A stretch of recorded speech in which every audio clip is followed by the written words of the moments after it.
Hello friends, and it's Funky Play Brothers, and please remember to subscribe to our YouTube. And today I'm reading Five Nights at Freddy's, the week before, an interactive novel by Scott Cawthon and E.C. Myers.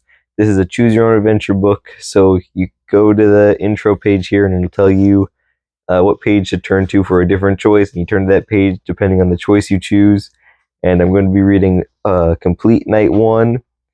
I'm going to complete night one, and then maybe we'll do night two later.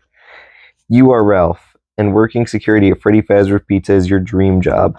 At least that's what you told them in the interview. You've been there so long, the relentless, cheerful animatronic characters feel like old friends. You love how their antics bring saccharine smiles to kids' faces. This place creates happy family memories, and you help make that possible. But all good things must come to an end. It's time to move on while you still can. This is your last week. You've always worked the day shift, but after a sudden staff vacancy and temporary closure, management asks you to take the night shift for a change. Letting them down is never an option. Freddy, Bonnie, Chica, and Foxy are Fazbear Entertainment's biggest assets. Your duty is to protect them and the restaurant's reputation. Your contact call is a matter of life and death. You've heard rumors of the animatronics get somewhat lively after hours, but no one's better equipped to handle them than you. 22-time Employee of the Month. As Night Watchman, you'll face many choices that lead to various outcomes. If you find an item that might help you do your job, write it down for later on the page provided. Now for your first big decision. If you want to play on easy difficulty, take the paperclip screwdriver and flashlight to your inventory and turn to page 2. If you want to play a normal difficulty, start it with your wits and turn to page 2. Now, I'll just choose to play on easy. Night 1, 12 a.m. The security office of Freddy Fazbear's Pizza is practically a second home. You spent so much of your time here over your career, probably too much time cooped up in a glorified closet, staring at a buzzing, flickering monitor until your eyes dry out. But everyone's got to make a living, and you have an 11-year-old daughter, Capelia, to provide for. You often feel like the only thing you're good at is protecting others, even at your own expense.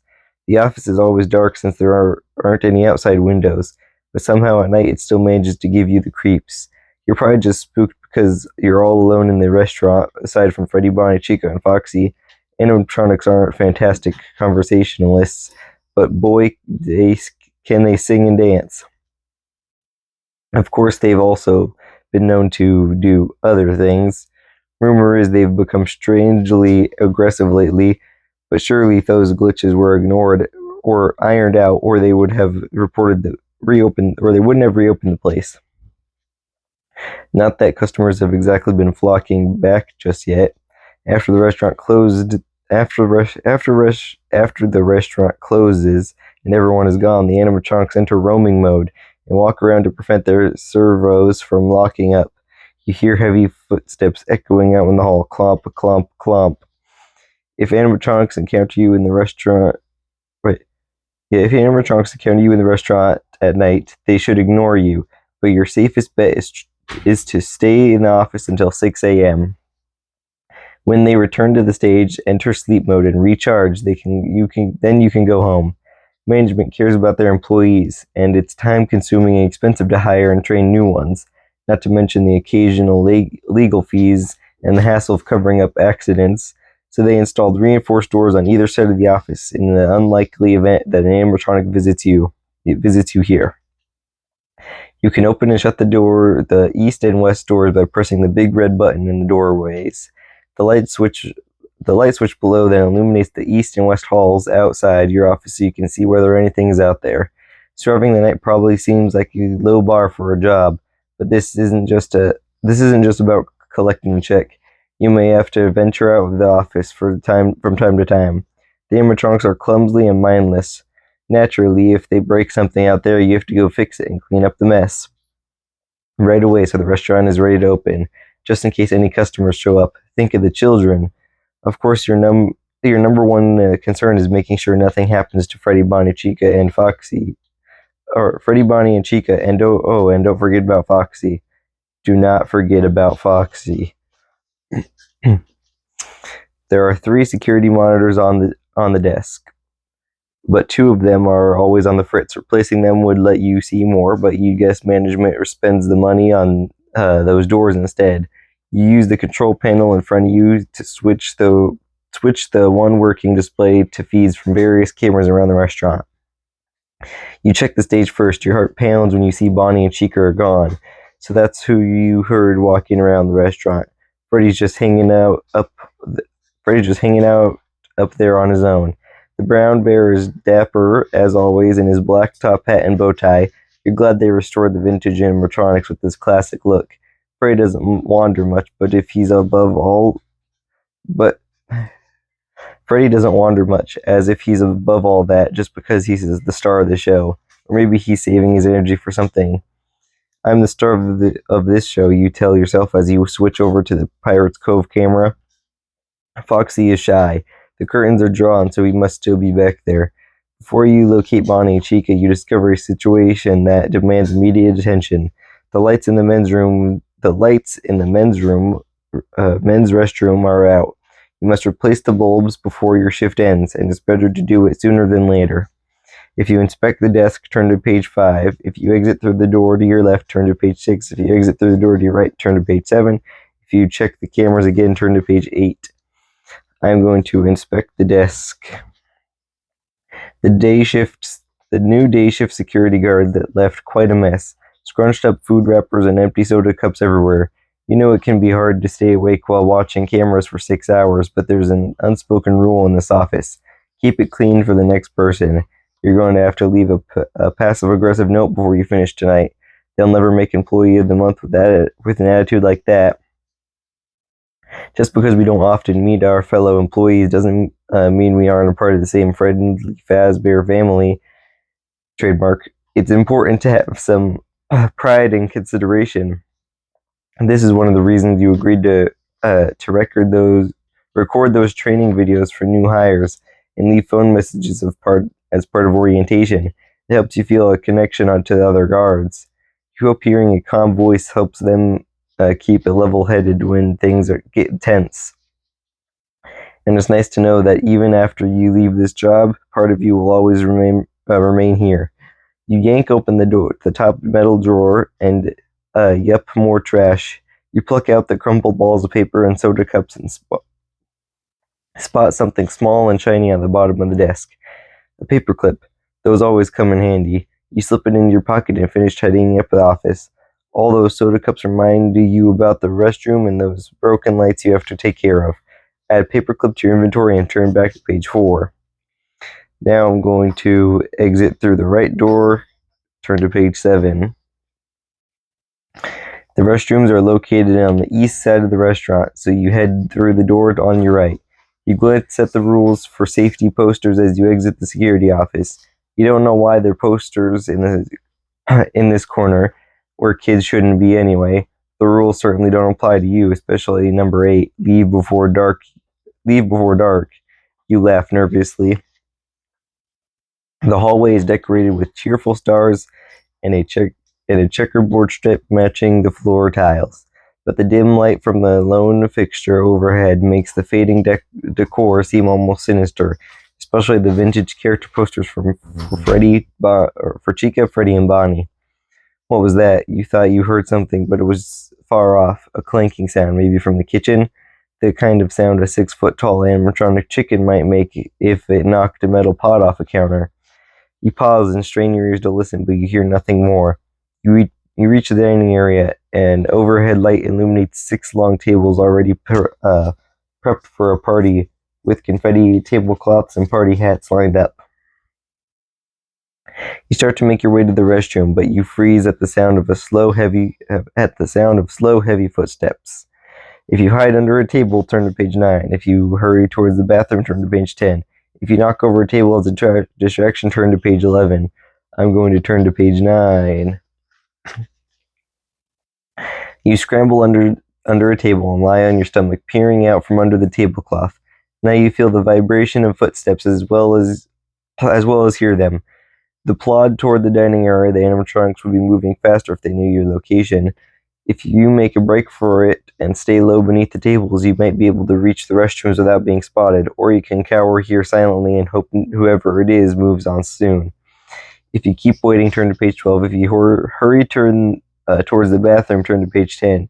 If you have the bonus item, you may use it on page 46. I'm going to go to 46 and use the bonus item.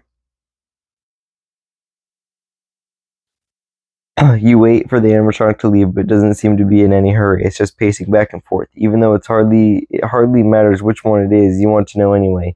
You scoot forward, excruciating slowly, half an inch at a time, until you see its feet. It's a giant rabbit feet.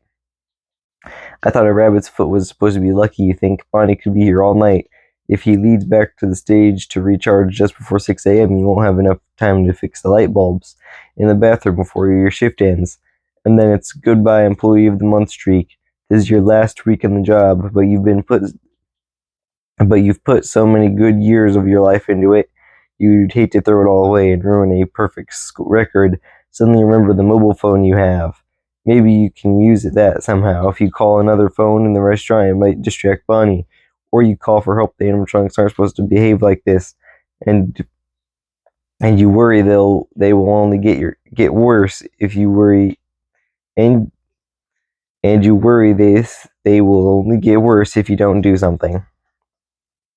If you call the security office, turn to page 47. If you call one of the party rooms, turn to page 48. If you call backstage, turn to page 49. If you call the police, turn to page 50. I'm going to turn to page 47. You pull the contact list and click this on the security office. You hear the line ringing, but the office must be too far away for Bonnie to hear it. But Bonnie hears something. He freezes at the other end of the room. You imagine his ears twitching and shriveling around. Then he starts moving fast. In your direction, he hears the line ringing from the receiver on your mobile phone. And you end the call, but he's already on his way. And he'll reach your hiding spot in seconds. You might be able to distract him if you call somewhere close quickly. If you call one of the party rooms, turn to page 48. If you call backstage, turn to page 49. If you call the police, turn to page 50. I'm going to call backstage and turn to 49. You pull up the contact list and click on the backstage. You can barely hear the phone ringing in the distance, but it's loud enough to get Bonnie's attention. He runs off toward the sound of it. You keep ringing on your mobile phone and climb out under the table, so you can get to the restroom before Bonnie returns or another animatronic comes after you. As you stand, the line clicks. Someone picks up the backstage phone. You squeeze the mobile phone in your hand and listen, holding your breath as not to make a sound. Garbling whispers, the sound of a child crying, and then a deep, distorted voice and a burst of static says, "It's me." If you spawn with "Who are you?" turn to page 51. If you hang up and proceed to the restroom, turn to page 13. I'm going to hang up and turn to page 13. You step into the men's restroom and shut the door. The antiseptic scent of bleach still pervades the air, which is far from the worst thing you've whipped in here. You try to look around, but it's too dark with both lights out. That's why you're here. What are the odds that two bulbs would burn out at the same time? Maybe there is some kind of power surge. After all, the wiring in the building is ancient. That's probably why the cameras always glitch and the monitors in the security office keep overloading. That might even explain some of the strange behavior exhibited by the animatronics. Unless you shake your head. You're in the dark. When it comes to that stuff, in this case, literally just focus on your job, you think. Focus on getting home to Capelia. Everything else is way above your pay grade. If you replace the first light bulb, turn to page 15. If you listen at the door, turn to page 16. If you inspect the sink, turn to page 17. I'm going to inspect the sink and turn to 17.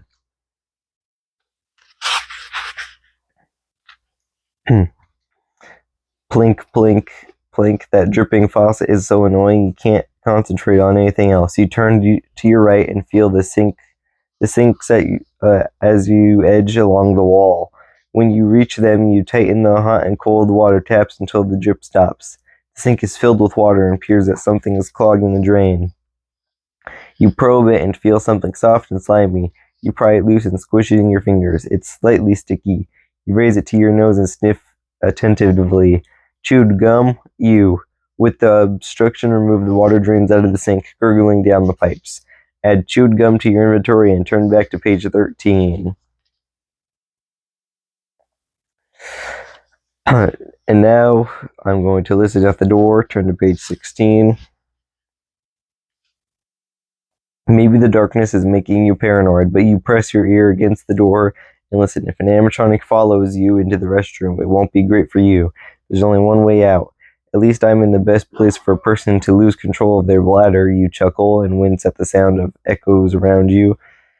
The restaurant sounds quiet, which oddly makes you feel even more nervous. The darkness seems to be pressing in on you, making it harder to breathe, even harder to think. Your imagination is running wild without any sensory inputs. All you want to do is replace the light bulbs and get back to the security office as quickly and safely as possible. If you replace the first light bulb, turn to page 15. If you inspect the sink, turn to page 17. I will replace the first light bulb and turn to page 15. How many night watchmen does it take to change a light bulb? None. They refuse to do it because if they chase away the night, they're out of a job. You smile to yourself as you take a detour to retrieve a step stool and a new light bulb from the maintenance closet. You have to make up jokes in your head while you're working, and you can't wait to get home to inflict your latest creations on Capelia. She'll groan loudly and say affectionately, "Bad joke, Dad." You'll remember her that telling dad jokes is a mandatory requirement of all fathers, and you'll never shrink on your duty. The boring real answer to the question is, of course, 1. You finish twisting the new light bulb inside the socket and say, "Let there be light," as it flicks on, casting the bathroom in its warm glow. You blink as your eyes adjust from the darkness. The white porcelain urinals and sinks are gleaming. This is the cleanest the bathroom will be all day. Once the restaurant opens, the kids will unleash to eat and play. This will quickly become one of the most disgusting rooms in the facility. 1 light down, 1 to go. If you replace the second light bulb, turn to page 18. If you listen at the door again, turn to page 19. If you inspect the sink, turn to page 20. I'm going to listen again and turn to page 19. Your caution pays off. You hear footsteps outside, moving much more quickly than Bonnie or Chica usually do, getting louder by the second. While you've been in the restroom, you haven't been keeping an eye on Pirate Cove. Foxy must have left his attraction. You hope he didn't hear you working in here, but he does have big ears. They're among the few parts that still function on the tattered old animatronic. Yeah, he's on his way to the restroom right now, and you don't have much time before he gets you. If you barricade the door, turn to page 21. If you hide in the stall, turn to page 22. I'm going to hide in the stall and turn to page 22. Hide. You have to hide. You can't fit the maintenance. You can't fit in the maintenance closet. It's too small and crammed full of mops, buckets, and cleaning supplies. Your only option is to duck into one of the stalls and stand on the toilet, like you did in elementary school when you needed to get away from the mean kids. Now that you think about it, maybe it's one of the reasons you became a security guard, so you could keep those who can't help themselves. So you can help those who can't help themselves. Of course, you imagine that you would be armed in order to protect and serve, but weapons of any kind aren't allowed in Freddy Fazbear's Pizza. Nothing kills a kid's party more than seeing somebody with a taser hanging out in the corner, even if he's the good guy. You dash to the first bathroom stall, but find that it's locked from the inside. It's secured with a simple slide bolt latch. You might be able to get it open if you had something thin enough to fit between the door and the jamb. If you barricade the restroom door, turn to page 21. If you try the next stall over, turn to page 23. If you have the paper clip and want to use it, turn to page 24. I will use the paper clip and turn to page 24. You check your pockets for the paper clip you found earlier. Got it. You straighten out the wire and then bend one of the ends to fit in the right angle. Foxy isn't the only one with a hook now. You insert your new makeshift tool between the door and the frame and fiddle around. It only takes you a second to catch the knob of the bolt and slide the lock open. The door swings out toward you. You slip into the stall and pull the door closed. You don't believe this. The door won't stay shut. The slide bolt is jammed now. Oops, and you can't lock the door. What rotten luck. Foxy's footsteps stop right outside the restroom. What now? If you try the next stall over, turn to page 23. If you hold the door shut, turn to page 25. If you have chewed gum and want to use it, turn to page 26. I will use the chewed gum and turn to page 26. You pull the wad of chewed gum out of your pocket and pick lint off of it. It's still soft and slightly sticky. You wedge it into the door, lock the door. You wedge it into the door lock, and the door stays closed. You sigh with relief and crouch on the toilet, tucking your feet under you and out of view. The restroom door creaks open and bumps against the wall. Someone is here, waiting in the doorway. Waiting, watching, waiting. Somehow you manage to remain perfectly still, and eventually whoever it is leaves. If you open the door and look outside, turn to page 27. If you peek under the stall, turn to page 28. I'll turn to page 28. You lower yourself gently onto the floor of the stall, freezing any time you make the slightest sound and waiting for a moment before you continue. So you are lying on your belly. Soon you are lying on your belly, grateful that the restroom has been so thoroughly cleaned. You peer out from under the door, no signs of the metal legs and feet of Foxy's exposed endoskeleton. From here you can glimpse the silver of the restroom hallway, and beyond that the dining area. All is quiet. You lie there for a few more minutes to be sure you're alone and to settle down catch your breath. That was too close. You're getting nervous about being outside the security office with its cameras and door locks to make you feel, well, more secure. Before you can head back there, you need to finish your job for the night. Turn to page 29. You stare up at the second broken light bulb. You're the only thing standing between me and home tonight, you say. You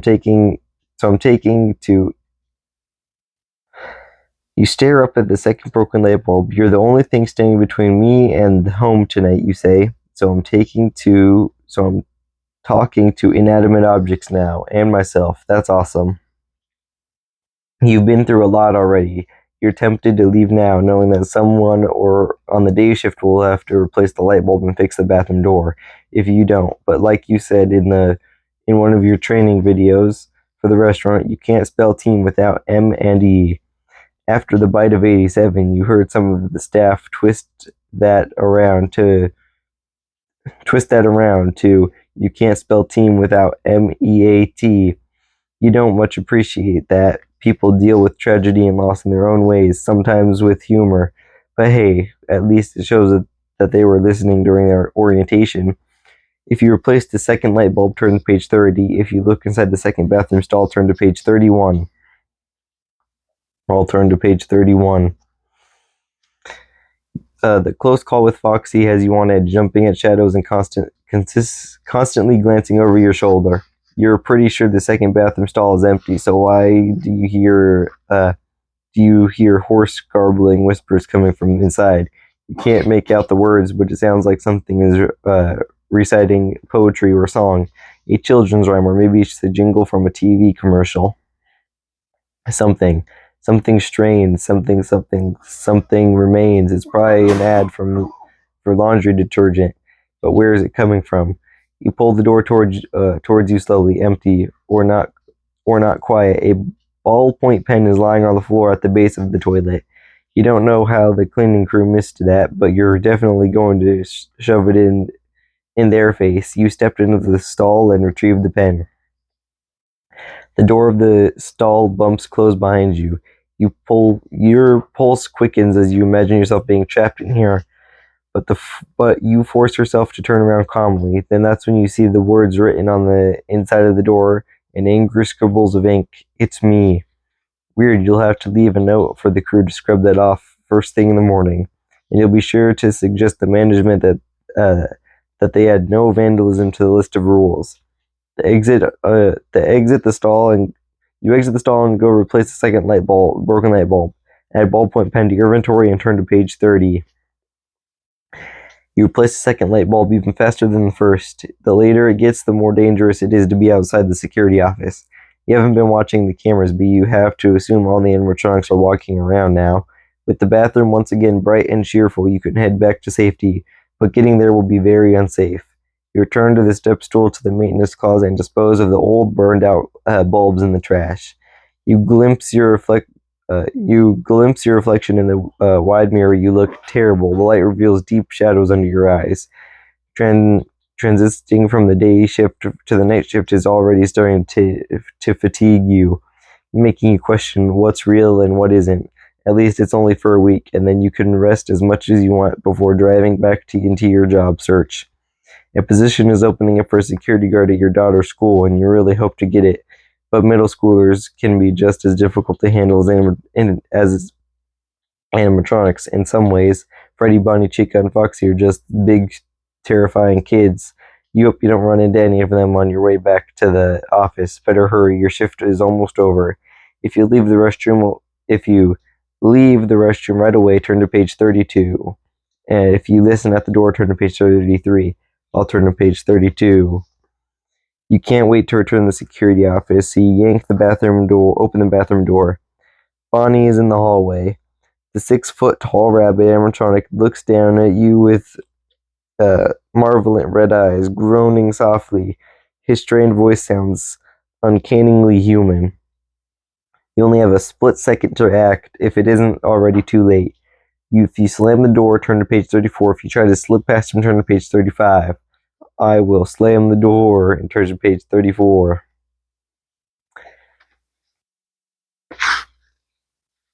If you slam the door in Bonnie's grinning face and hold it shut. He doesn't try to get in. He continues groaning for a short while, and then you hear his footsteps moving away. Phew, that was too close. That was too close a call. There's no telling what Bonnie wanted with you. You just hope he's on his way back to the stage and won't be waiting for you at the security office. Turn to page 36. You sneak back to the security office without encountering any more animatronics. By the time you get there, it's 5:45 a.m. Your shift is almost over. You check the cameras. To your relief, Bonnie, Chica, and Freddy are all present on the stage, and the curtain is drawn at Pirates Cove. Previous night watchmen have reported the animatronics behaving strangely, but it's like everyone else. You dismiss their wild stories. Sometimes people fall asleep staring at the camera feeds, and they imagine things bolstered by the old rumors and stories. The mind can be a funny thing, making it hard to distinguish hallucinations from reality. Now you feel bad for not believing them, and you know that if you tell others about what happened tonight, they won't believe you either. Perhaps they would even discourage you from talking about what you've seen. You would never do anything that would harm Freddy Fazbear's Pizza. You put too much time and put so much of yourself into your job that you're practically a part of it yourself. You never pictured yourself leaving, but it seems like the best time to go, especially considering everything that happened tonight. Just 4 more shifts left. You can do this. If you tidy up before the end of your shift, turn to page 37. If you sit down and wait for 6 a.m., turn to page 38. If you have the bonus item, and you may use it on page 45. I will tidy up and go to page 37. You start putting the security office back together the way it should be for the night shift. You toss all the garbage from the desk into the trash can. The sight of those food wrappers and soda cups sets your stomach growling. You haven't eaten in the last 6 hours. You clear junk out from the yellow lockers in the back of the room, as well including a year-old packet of toaster pastries that you choke down anyway because you're that hungry. Yum. You return to the desk 5 minutes to go. You click through the cameras. The animatronics are still where they belong. Already the events of that night are starting to seem just like a bad dream. Your attention falls on the poster bar on the TV. Celebrate. It implores in bright, bubbly letters above a group photo of Bonnie, Freddy, and Chica. These lovable characters couldn't be capable of the horror you just experienced, could they? Maybe you've just been misinterpreting everything. This place can have that effect on people. When it's late, you're tired and hungry and lonely. You stare at the image while moving your head from side to side. From some angles, it looks like there's a bulge in the paper. Before you can investigate, a red light starts blinking on the telephone. If you investigate the poster, turn to page 38. If you check the phone, turn to page 39. If you wait for the end of your shift, turn to page 40. I'm going to investigate the poster and turn to page 38. You lean over the desk to get a closer look at the poster. There's definitely a bump on the wall under Freddy Fazbear's nose, giving it a 3D effect. That's one thing you've always wanted to do to Freddy, but the pizza place has rules, and you're a stickler for rules. You even wrote some of them. Number 6, don't touch Freddy. You poke your index finger at Freddy's nose and are surprised to hear a honk. Even more surprising, something behind the poster falls to the floor with a soft clatter. You push your chair out of the way and crawl under the desk. It's even more disgusting down here, with crumbs and something dark and sticky on the dingy carpet. It's just soda, you tell yourself, wiping the palm of your hand vigorously on your pants. But way at the back, you find a thin plastic card lying next to the wall. You haven't seen one of these in a long time. They stopped issuing them to employees because there was so much turnaround. This is one of the old security badges, but the face and name have been scratched out. Who was this, and who hid it here? Add ID card to your inventory and turn to page 40. You watch the clock on the desk as the numbers flip from 5:59 to 6 a.m. Yay, you survived your first night at Freddy's. All is quiet as you leave the security office and pass through the restaurant. You step outside and take in the fresh, cool air, happy and grateful to be alive. Even the early morning lights seem to be too bright after the darkness of the pizza place. You lose all sense of time in there. Since most of the windows are in different parts of the restaurant, there isn't a cloud in the sky. It looks like here it's going to be a beautiful day. Too bad you'll have to sleep through most of it once you send Capelia off to school, and then it won't be long before you're back here for your second night. Who knows what it will bring. You lock up the restaurant and wave goodbye to the sleeping animatronics and inside and head home. Turn to page 229.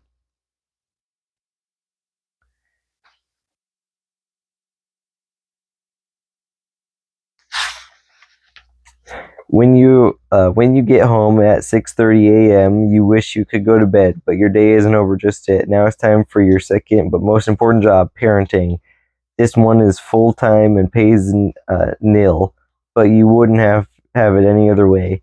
However, getting your 11-year-old daughter, Capelia, up and ready for school is more challenging than anything Freddy Fazbear's Pizza could throw your way. You peek into her bedroom and see her still snoozing peacefully. Books are scattered across her bedspread on the floor, and an open one lies on her chest, raising and falling with her steady breathing. She was clearly up late last night reading as usual. You laugh a little when you see drool in the corner of her mouth, and the damp spot on her pillowcase. I wish I had a camera, you think, so you study her a little longer, trying to hold on to this memory for later. You go into the kitchen and make yourself make yourself breakfast, intentionally banging pots and pans around as you cook egg and bacon. You can't help but think of Chica when you force the thought away. You're off the clock now, and you will not let the animatronics live rent-free in your head. Turn to page 230. The combination of Capelia's alarm clock and the aroma of bacon is enough to wake her. She pads out into the kitchen with her rocket ship pajamas, hair a tangled mess, and her face lights up when she sees you. Missed me, huh? You say, twirling your spatula. No, I just love bacon so much. She gives you a hug, and by extension of the person making it for me. You laugh, but seriously, I missed you, she says, while you were sleeping, especially then. I never sleep when you aren't home. I hate leaving you, but it's just for this week. She sees the concern on your face and puts a hand over her. She sees the concern on your face and puts a hand over her mouth. Oh, Dad, I didn't mean to guilt trip you. I'm fine, really. Miss Andrews always looks in on me, and she hears everything that goes on around here. That's an understatement. You smile. You're grateful to have someone close by to watch the house when you're away, but you're never worried that Capelia will get into any trouble on her own. If anything, she's keeping an eye on kindly Miss Andrews, who had sadly lost her own daughter at a young age years ago, and has been overprotective of the neighbor's kids since. Coppelia reached for the tray of cooked bacon. You slap her hand away. You're not getting a slice of bacon until you're dressed for school.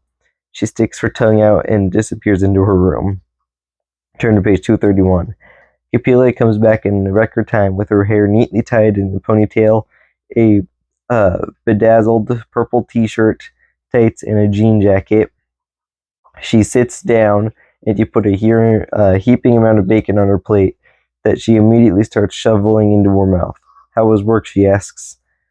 Uneventful, you lie. Sounds like my dream job, she says, sitting at a desk in the middle of the night, pushing buttons. I would catch up on so much reading until boredom kills me.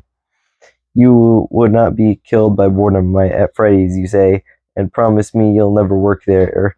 She laughs. Okay, sure. Now how was your day? You catch up with each other while eating breakfast. Then she notices the time on the Kit Kat clock and jumps up. My bus. She shoves another piece of bacon into her mouth and grabs her backpack by the kitchen door. She rummages around in it. Crud, do you have a pen? I have to finish my homework on the bus. You raise an eyebrow. Why didn't you do it last night? Because I couldn't find my pen. Keep up, Dad. If you have the ballpoint pen and give it to her, remove it from your inventory and turn to page 232. If you tell her to borrow a pen and turn to page 52. I'll tell her to borrow a pen and turn to page 52.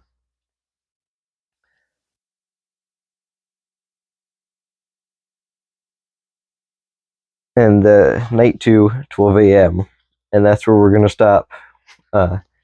So in night 1, you survived your first night at Freddy's, and then there's 4 more nights to go, and possibly in night 6, you probably have to do something special to get night 6. And if you want to hear me read night 2, like, comment, subscribe, follow us on social media at Funky Play Bros of Funky Play Brothers. Thank you for watching. Bye.